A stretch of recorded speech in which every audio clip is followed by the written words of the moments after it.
जिस साधन को पकड़ो सारी आयु उसी में खपा दो, इस जन्म में ही भगवत प्राप्ति हो जाएगी, परम पद पर प्रतिष्ठा हो जाएगी। जो साधन पकड़ो आजीवन, जो नियम जो दिनचर्या आजीवन वैसे चलते रहो, उसको बदलाव मत करो, तो निश्चित भगवत प्राप्ति हो जाएगी, निश्चित परम पद प्राप्त हो जाएगा।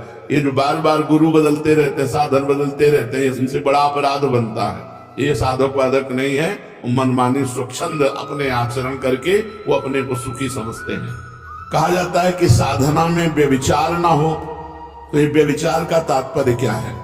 साधना में व्यभिचार है अपने इष्ट को छोड़ करके, अपने गुरु को छोड़ करके दूसरे की तरफ लुभायमान होना, दूसरी प्रणाली स्वीकार कर लेना, दूसरी भजन प्रणाली स्वीकार कर लेना, यह साधना में व्यभिचार है।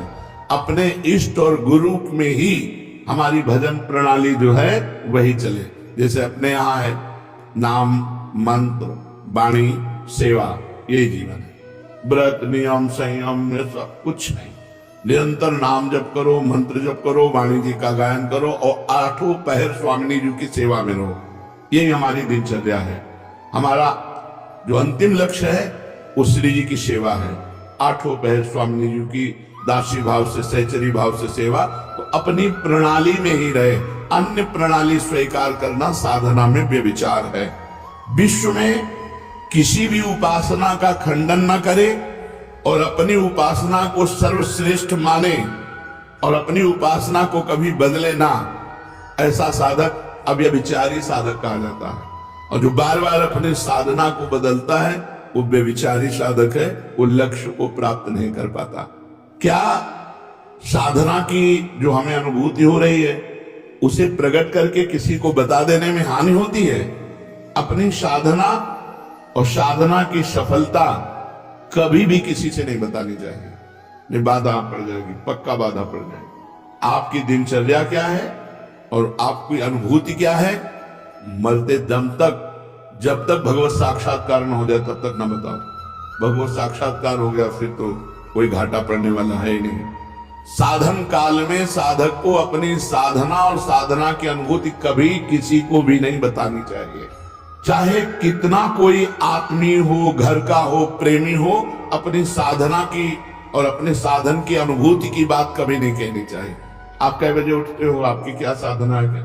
6 बजे ठाकुर जी उठा देते हैं, जो करवा लेते हैं, उसको प्रकट नहीं करना कि हम पूरी दिनचर्या अपनी खोल के रख दी, उसकी अनुभूतियां खोल के रख दी, ठप हो जाएगी आपकी दिनचर्या, बाधित हो जाएगी, नहीं होगी। जैसी चल रही थी वैसी नहीं होगी। बिल्कुल ये 100% की बात है, इसमें 1% भी मिलावट नहीं। 100% ये हम खुद अनुभव करके देखा।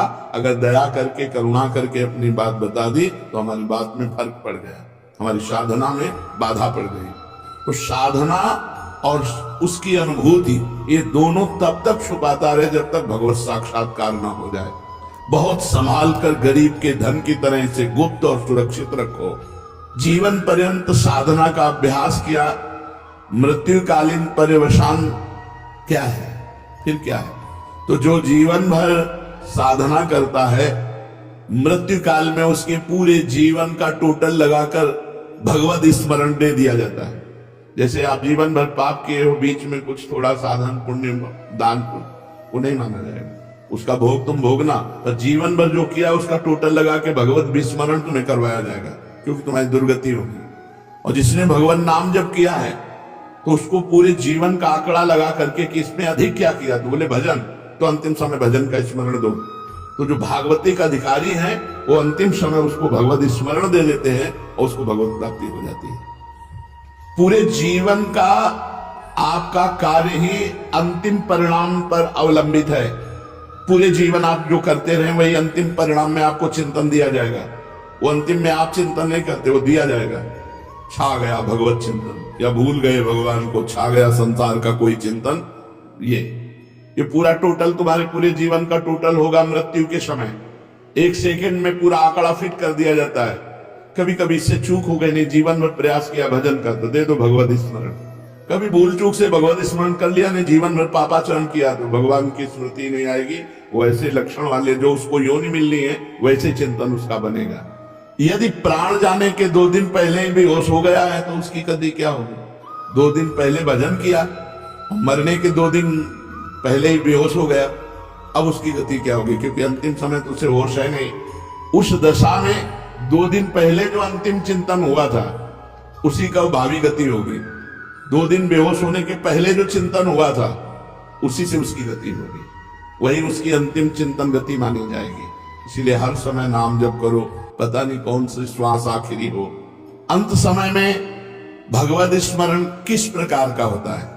जिसने जीवन भर भगवान का स्मरण किया उस समय भगवान छा जाते हैं उसके दिमाग में। वो राधा राधा नहीं कहेगा, किशोरी जी छा जाएंगे उसके दिमाग में और उन्हीं के चिंतन में उमरेगा।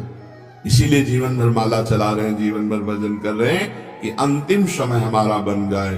तो अंतिम समय क्या होगा? हमारे इष्ट देव आकर के छा जाते हैं। श्री राधिका निकुंज मंडली तत्र तत्र हृदय में विराजता। श्री स्वामी जो अपने परिकर के साथ प्रकाशित हो गए। इसका साधन क्या है कि अंतिम समय में भगवत स्मरण हो ही जाए। संपूर्ण जीवन निष्पाप और भगवत चिंतन परायण रहो।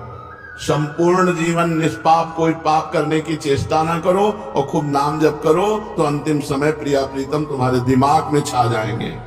संपूर्ण जीवन भजन में लगाए तो संसारिक कार्य कैसे करें? जागतिक कार्य भी तो है, व्यापार है, नौकरी है, और भी सब कार्य है। आप कहते हो हर समय भजन करें तब अंतिम समय, तो कैसे संभव हो सकता है? स्वकर्मणा तमभ्यर्च भगवान ने आदेश किया। भगवान के आदेशानुसार आप चाहे जहां जो भी कार्य कर रहे हैं धर्मयुक्त, वो आपकी पूजा मानी जाएगी।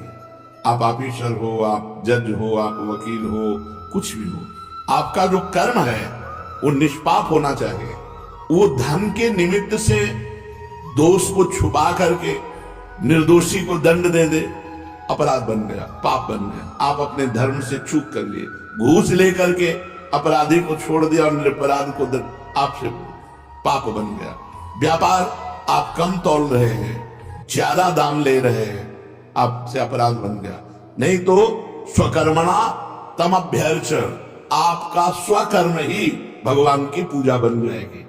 किसानी, खेती, व्यापार जो भी आप कर रहे हैं, यदि धर्म पूर्वक करें और नाम जप करें तो और पूजा बने न बने, वो आपका कर्म ही पूजा बन गया और भगवान की प्राप्ति हो जाएगी। इस पूजन में सामग्री की आवश्यकता नहीं होती, सिर्फ धर्म की आवश्यकता होती है। मन का भाव होना चाहिए कि मैं जो कुछ कर रहा हूं वो सर्वव्यापी भगवान की सेवा कर रहा हूं। चाहे जो भी कार्य आपका है, जो भी नौकरी, पेशा, व्यापार जो भी है, वो भगवान की पूजा है। भगवान की पूजा में अधर्म का प्रवेश नहीं, अधर्म नहीं होना चाहिए। तमभ्यर्च स्वकर्मणा, आप जहां हो धर्म के अनुसार आचरण करो, सब बात बन जाएगी।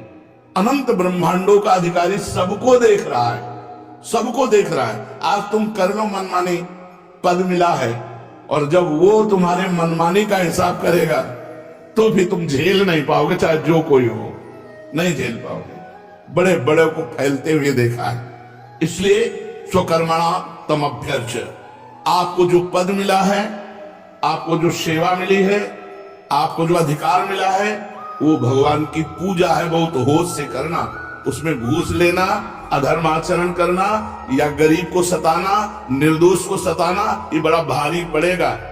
दुखिया को न सताइए, दुखिया देगा रोए, और जब दुखिया के मुखिया सुने तब तेरी गति का होए। भगवान ने गीता जी में कहा है, अपने कर्म को ही पूजा मानो और नाम जप करो। कोई आपराधिक कानून के विरुद्ध आचरण आप मत करो, नहीं तो आज आप पदाधिकारी हो, जब आपका कर्म आपकी बुद्धि को भ्रष्ट करेगा तब आपका पद भी चला जाएगा, आप भी दुर्गति को प्राप्त होंगे। तो निरंतर भजन कैसे हो सकता है? अपने कर्म को भगवान की पूजा मान करके नाम जप करते हुए यदि हम जीवन व्यतीत करें तो भजन में जीवन ही माना जाता है। एक भक्त का सारा जीवन श्रद्धा, भक्ति, जप, तप, व्रत आदि से बीतता है, लेकिन उसे महारोग है, अंतिम समय में बहुत विपत्ति में मरा। ये क्या है परिणाम? एक भक्त है जो पूरे जीवन भजन करता है और उसको महारोग, असाध्य रोग और विचित्र प्रकार की विपत्तियां दे करके उसका अंतिम समय पूरा हो, भारी कष्ट देकर, ये क्या है? उसका अंतिम जन्म है। इसलिए अनेक जन्मों के कर्मों को थोड़ा थोड़ा करके एकत्रित करके उसको भोगवा कर उसका अंतिम जन्म होता है। जो ऐसा भक्त होता है जीवन भर साधन भजन किया, असाध्य रोग हो गया, बड़ी विपत्ति, बड़ा कष्ट, तो उसका अनादिकाल से सृष्टि में जब से उत्पन्न हुआ, अब आखिरी अंत होने जा रहा है, अब वो भगवान को प्राप्त होगा, तो उसके जीवन में वो कष्टों की बौछार हो जाती है। बोले ये कष्ट, ये कष्ट, ये कष्ट। पापी आदमी देखो मौत से घूम रहा है और वो दिन भर भजन करता है तो बड़ा परेशान है, उसके शरीर को बड़ी पीड़ा है, असाध्य रोग है, आदि आदि। तो ये पूर्व प्रारब्ध सब नष्ट हो रहे हैं उसके, क्योंकि उसका अंतिम जन्म है। अचल डटे रहना चाहिए, हिलना नहीं चाहिए, भयभीत नहीं होना चाहिए, श्रद्धा भक्ति से और भजन बढ़ाते रहना चाहिए, कष्ट सहन करना चाहिए। अंतिम जन्म भगवान की कृपा से इस संसार की आवागमन चक्र से वो मुक्त हो गया। इसलिए बड़े बड़े संतों को भी भीषण पीड़ा में, कष्ट में देखा जाता है। साधन मार्ग में ये बड़ी विभिन्नता देखी जाती है। ये क्यों? रुचि, समझ, चित्तवृत्ति का प्रवाह, अंतःकरण का मलिन होना अलग अलग। किसी की रुचि अलग है, थोड़ा भजन किया, थोड़ा प्रपंच किया।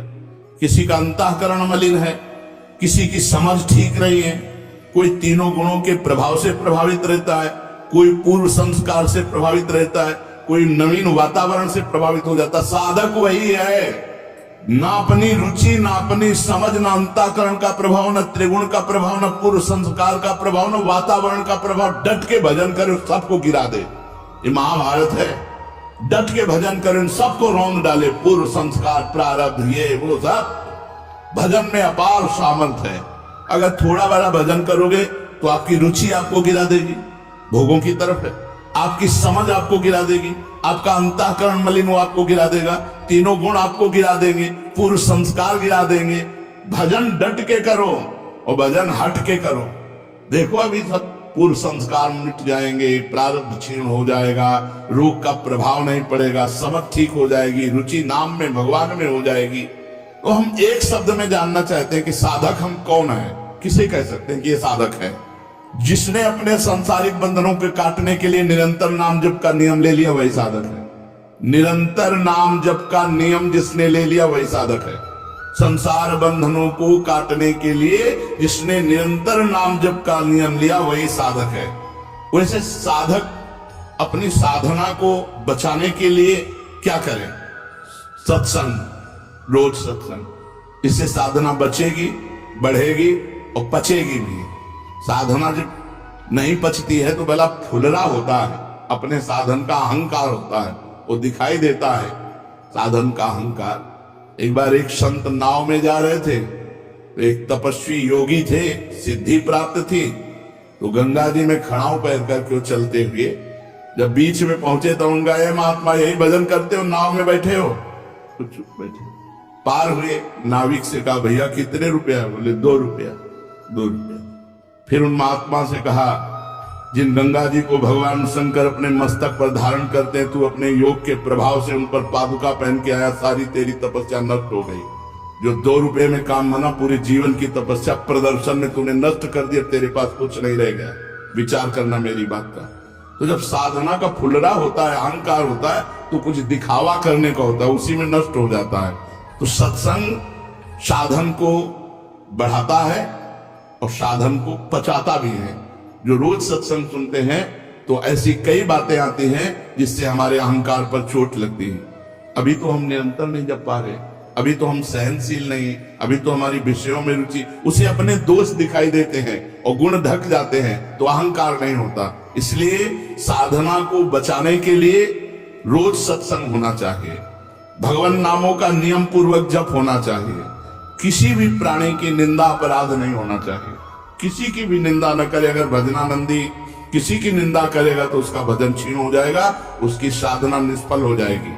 पर निंदा के किए ते आवत नहीं, कछुआ मूर्ख पर्वत पाप को ले चल अपने साथ। किसी को दुख नहीं पहुंचाना, किसी की निंदा नहीं करनी और अपने भाव को गुप्त रखना है।